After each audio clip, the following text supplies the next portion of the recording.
Good morning guys. আজি পুৱাই মই আজি ঘৰত কাম কৰি আছোঁ।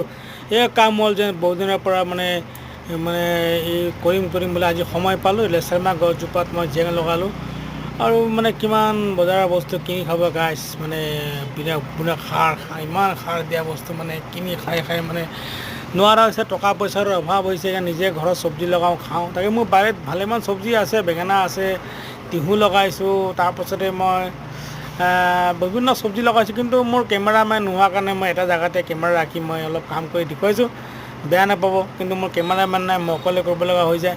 সেয়া আৰু মানে মানে ইমান মানে কষ্ট কৰিছোঁ যাতে ফলটো পাম। আৰু গছবিলাক অলপ এতিয়া মানে বৰষুণ দিয়াৰ কাৰণে সোনকালে ওলাইছে আৰু মই বাঁহৰ জেং লগাইছোঁ। কেইদিনমান বছৰ আমি ধুনীয়াকৈ আৰু খাব পাওঁ, কিনিব নালাগে আৰু পইচা অলপ বাচিব। তাই গাইজ, মোৰ খেতি ভাল হয় নে বেয়া হয় আপোনালোকে কমেণ্ট কৰি জনাব। Bye bye.